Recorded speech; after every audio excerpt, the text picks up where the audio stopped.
Hola, prepárate, porque En menos de 18 minutos. traemos el video de Damián Cook sobre el aborto, así como la postura pro aborto. Mándale este video a tus senadores, diputados, candidatos y amigos. Esté preparado, porque este no es como cualquier otro video.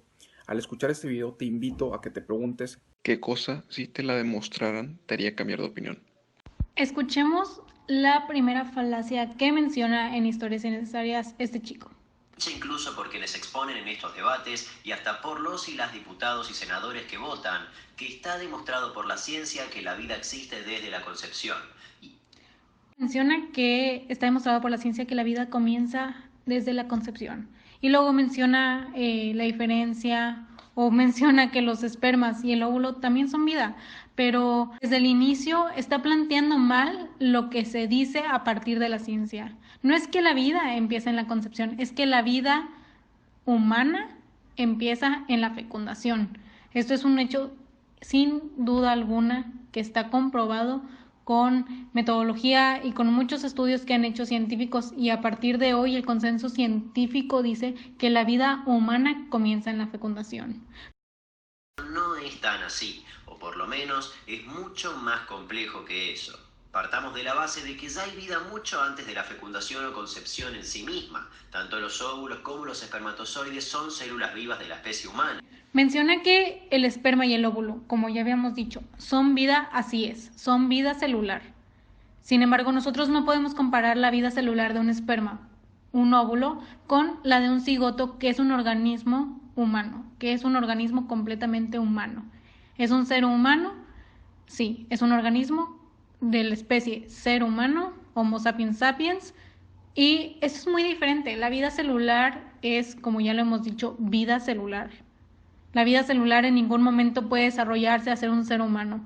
En cambio, la unión de un esperma con un óvulo que se da únicamente en la fecundación, con esa se origina un ser humano. Dice que los órganos están vivos. Está completamente equivocado. Tu corazón no está vivo, tu pulmón no está vivo. Tu pulmón tiene una serie de células, tiene un montón de células que están vivas, pero el órgano por sí mismo no está vivo. De igual manera el corazón, el cerebro y cada uno de los órganos del cuerpo. Esa es la diferencia entre el apéndice y un ser humano. Un feto que está en el vientre de la mujer. El feto tiene vida propia, es un ser humano completo, una vida humana. En cambio, el apéndice es parte de un organismo humano. Este apéndice no tiene vida propia. Como menciona el pelo o cualquier órgano, no tienen vida propia, sino sus células tienen vida, vida celular. A diferencia de cualquier organismo que en general tiene una vida de su especie, en este caso el feto, que es de ser humano, es un ser humano. Saltándonos un poco sobre la historia de la religión que tanto menciona, de la que tanto se enfoca diciendo que iba a tocar hechos científicos, pero lo único que ha hecho por 10 minutos es mencionar datos de religión, es esto. Autismo, etcétera, etcétera, etcétera. En otras sociedades, el feto en sí, antes del nacimiento, no es considerado aún una nueva vida y por lo tanto no tiene protección o valoración moral. Sin embargo, Hay que recordar que él mismo había dicho que no importaban las opiniones, ni las religiones, ni las creencias personales. Sin embargo, está mencionándolas para el video un tanto contradictorio. Lo que importa son los hechos científicos, y es que la vida humana comienza en la fecundación. Independiente de tus creencias o de tus opiniones, el feto, el cigoto, el embrión son seres humanos y deben de tener protección jurídica como cualquier otro ser humano. Minuto 10, con 10 segundos, empieza a mencionar que en el nacimiento es cuando se registra la persona y por lo tanto se le da valor y se le da derechos. Hay muchas personas en este planeta que no están registradas, sin embargo nosotros no podemos asesinarlos porque sigue siendo moralmente y éticamente incorrecto, y aún sin estar registrados merecen toda la protección legal y todos los derechos que todas las otras personas tienen. El artículo 6 de los derechos humanos establece que toda persona tiene derecho a ser considerada una persona jurídica. Por lo tanto, decir que tienes que haber nacido para poder tener tus derechos es completamente contradictorio, arbitrario y anticientífico. Contradictorio escuchar que dice que vamos a hablar sobre las opiniones de cada persona, de si es persona o no el embrión y el feto, Al inicio había dicho y establecido que no iba a hablar de opiniones ni de creencias, sino de hechos. Y lo primero que está haciendo es hablar de religión, de creencias, y después se va a las opiniones, completamente contradictorio.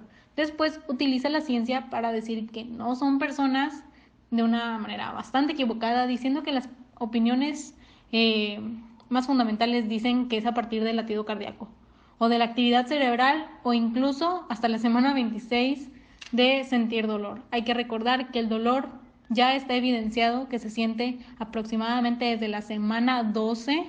Hay muchos estudios recientes que lo confirman y muchos otros que confirman dolor difuso desde la semana 8 de gestación. Están atravesadas por la época, la tecnología y las instituciones. Para muchos, por ejemplo, nos hace personas el hecho de tener un sistema nervioso desarrollado, algo que sucede recién entre las 20 y 30 semanas desde la fecundación.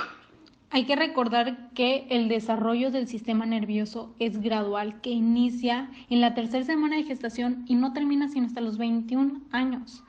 Y no es un proceso gradual de niveles, sino se van desarrollando las sinapsis neuronales, las sinapsis nerviosas en todo el sistema nervioso, tanto central como periférico, a lo largo del cuerpo, sin ser un lugar completado antes que el otro, sino de poquito en poquito. Por lo que nosotros podemos entender que el sistema nervioso no se termina de desarrollar sino hasta después de los 21 años aproximadamente. Por lo tanto, decir que se es persona cuando tienes tu sistema nervioso desarrollado, estarías diciendo que una persona de 20 años o que un humano de 20 años no es persona. Desde la fecundación. Ese dato es relevante, ya que nos muestra que antes de esa fecha, ese conjunto de células no siente dolor. ¿Vieron? Hay que recordar que todos los organismos pluricelulares somos un conjunto de células, pero somos más que la suma de nuestras partes. Somos más que eso. Somos un cuerpo que junto forma un organismo humano. Y tanto el feto como cualquier otro, infante, adolescente, adulto, anciano, son un conjunto de células que son un organismo humano.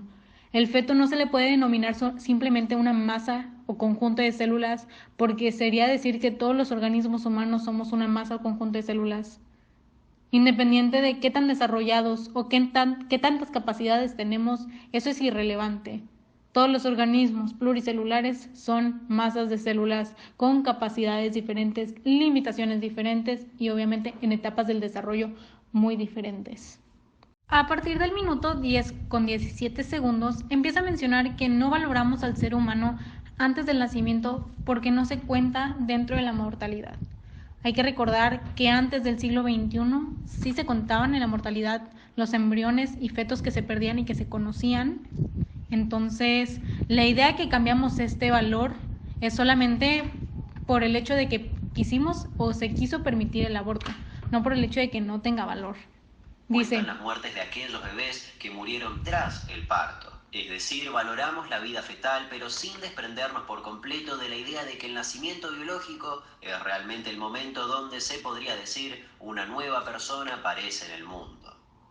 Independiente de si es persona o no, es un ser humano desde mucho antes que el nacimiento. Desde hace 9 meses que es un ser humano. Y todo ser humano es persona. Este debate no es si es persona o no, si debe de tener derechos o no, sino es un ser humano. Y si nosotros podemos analizar y entender que es un ser humano, ¿por qué ese ser humano no tiene derechos como todos los humanos con derechos humanos? Entonces, el tema no radica en si es persona o no, sino radica en su humanidad. Artículo 6 de la Declaración Universal de Derechos Humanos y el artículo 16 del Pacto Internacional de Derechos Civiles y Políticos reconocen que todos los seres humanos son personas. En materia de derechos humanos, el principio rector es el principio pro homine, favorecer al ser humano. En caso de duda, favorecer al ser humano. Otro principio fundamental a los derechos humanos es que los derechos humanos son inalienables. Esto quiere decir que son intransferibles. Por ende, la madre no tiene los derechos humanos del hijo, porque los derechos humanos del hijo no se le transfieren a la madre, porque los derechos humanos del hijo son inalienables. Los derechos que están contenidos en la Declaración Universal de Derechos Humanos, el Pacto Internacional de Derechos Civiles y Políticos y la Carta de las Naciones Unidas son normas de ius cogens. Esto quiere decir que no admiten norma en contrario. Argentina suscribió esos tratados, por ende, estaría violando derecho internacional y no solamente sería un delito internacional, sino sería un crimen internacional, porque estaría actuando en contra de normas de lesa humanidad. Los que aluden a la Convención Americana de Derechos Humanos y dicen que el artículo 4.1, cuando dice en general, permite el aborto, esto es falso. Primero que nada, hay más tratados en los que se protege lo nacido, como ya vimos, la Declaración Universal de Derechos Humanos, el Pacto Internacional de Derechos Civiles y Políticos, también está la Convención sobre Derechos del Niño.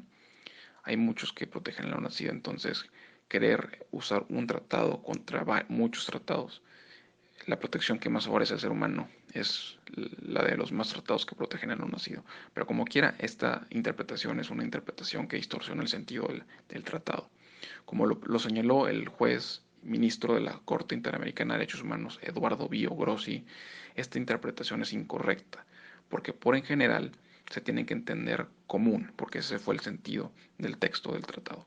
Y si uno ve, siguiendo las reglas de interpretación de los tratados, uno se va a dar cuenta, y eso lo menciona el propio ministro, que cuando los estados pactaron esta convención se referían a común. Y de hecho, tan fue así que 3 estados que estaban a favor del aborto quisieron eliminar el texto que decía en general desde el momento de la concepción. Y los demás estados se opusieron a eso. Por lo tanto, es evidente que la expresión en general no se refiere a una excepción, sino se refiere en el sentido de común. Por ejemplo, en la reproducción asistida se congelan los embriones que sobran y no nos parece algo extraño. De hecho, nosotros podemos estar de acuerdo, todos los pro vida, en que estamos en contra de la fertilización in vitro, porque son embriones, son seres humanos que están congelados y que son vendidos para ser meramente objetos, productos de comercio. Por lo tanto, la fertilización in vitro es totalmente incorrecta, totalmente inmoral y no es ética por el hecho de crear a partir del ser humano un objeto y olvidarse de sus derechos. Un asesinato en masa, o por ejemplo no vemos a madres y padres que luego de una fertilización asistida estén diciendo que tienen 25 hijos en un freezer aunque haya nacido uno solo. Hay que recordar que la percepción de cada persona es completamente irrelevante. Su opinión es irrelevante, los hechos científicos hablan. Una persona ciega no puede ver que hay otro ser humano ahí. Si acaso lo puede sentir o lo puede oler, pero no lo puede ver. Y el hecho de que tú no puedas ver ahí a un ser humano no significa que no haya ahí un ser humano. Por lo que la percepción de padres que tienen embriones congelados digan que simplemente tienen un hijo, sabiendo que hay 26 embriones congelados, es una percepción errónea. El creer que los embriones no son hijos es completamente erróneo porque son descendientes, son hijos que están en una etapa del desarrollo más temprana. Haremos ahora un breve análisis desde el punto de vista jurídico. Desde el derecho penal es importante señalar que es falso decir que se criminaliza a las mujeres. Así como el delito de violación no criminaliza a los varones, tampoco el aborto criminaliza a las mujeres. El delito sanciona a la mujer que comete el aborto, no a las mujeres colectivamente. El aborto no solo sanciona a mujeres, por otro lado, sino también a los médicos y a quienes la presionan. Por ende, es falsa y es falaz esta premisa de que el aborto criminaliza a las mujeres. También es falaz hablar de aborto seguro, porque sería como decir robo seguro, abuso infantil seguro, maltrato familiar seguro o violación segura. Para la víctima nunca es seguro el crimen. Si hablamos, por otro lado, de mortalidad materna, hay que hablar de mortalidad filial o infantil, según la traducción. En inglés se dice child mortality. ¿Por qué? Porque hablar de madre, hablar de mortalidad materna, es hablar de madre, y hablar de madre es hablar de hijo. Si no hubiera, no habría madre. Se hablaría de mortalidad femenina y no de mortalidad materna. Entonces, querer reducir la tasa de mortalidad materna es algo que es correcto y que es justo. Sin embargo, no es justo querer reducir la mortalidad materna incrementando o provocando la mortalidad del hijo, la mortalidad filial o infantil, según la traducción. También es falaz decir que se debe legalizar el aborto porque siempre ha sucedido y siempre sucederá. El robo con violencia, el abuso infantil, el maltrato familiar, la violación siempre han sucedido y es posible que siempre sigan sucediendo. Y no por eso lo vamos a legalizar. Científicamente ha quedado demostrado que es innegable que desde el momento de la fertilización hay un nuevo organismo de la especie Homo sapiens. Por ende hay un nuevo ser humano. No basta ADN, se requieren dos cosas, que haya un nuevo organismo y que ese nuevo organismo sea de la especie Homo sapiens. Por eso uno de los errores comunes es decir que el espermatozoide y los óvulos están vivos y que no son humanos como una objeción. Estamos hablando de gametos, no de organismos. También otros alegan que un tumor tiene ADN y no por ello es un ser humano, pero el tumor no es un organismo. Otros objetan diciendo que los gemelos tienen casi el mismo ADN y son diferentes. Sin embargo, aquí estamos hablando de dos organismos. Los gemelos pueden tener un ADN de casi 99% idéntico, sin embargo estamos hablando de dos organismos. Otros objetan mencionando la mola o el embarazo molar. Pero hay que aclarar que aquí hay dos tipos de embarazo molar. El embarazo molar completo, donde no hay verdadera fertilización. En el embarazo molar completo se fecunda un óvulo vacío. Esto quiere decir que no hay fusión de núcleos. En una verdadera fertilización, sí hay fusión del núcleo del espermatozoide con el núcleo del óvulo. En el caso del embarazo molar completo, como el óvulo está vacío, no tiene material genético que se pueda fusionar con el núcleo del espermatozoide. Por lo tanto, no hay fertilización. Por lo tanto, en el embarazo molar completo no hay un hijo. En el caso del embarazo molar incompleto, ahí sí hay fertilización. Pero es probable que muera el hijo. Probable, aunque ha habido casos en los que sí ha sobrevivido el hijo. Por eso no hay que confundir la supervivencia con la existencia. En resumen, no es el ADN el que determina el ser humano per se, sino son dos cosas, que son un organismo de la especie Homo sapiens. ¿Y cómo sabemos que este organismo de la especie Homo sapiens? Pues viendo a qué especie pertenecen los gametos que se fusionaron. En este caso, en los seres humanos, se une un gameto de la madre y un gameto del padre, que madre humana, padre humano, y el organismo resultante es un ser humano. También es un error aquellos que en el primer periodo de la organogénesis, cuando se están generando los órganos, dicen que como no hay órganos, no es un ser humano. No es lo mismo los requisitos de existencia que los requisitos de subsistencia. Para existir basta que se fusionen los gametos, pero para subsistir, es decir, para sobrevivir, para eso se generan los órganos, para que ese nuevo organismo pueda sobrevivir.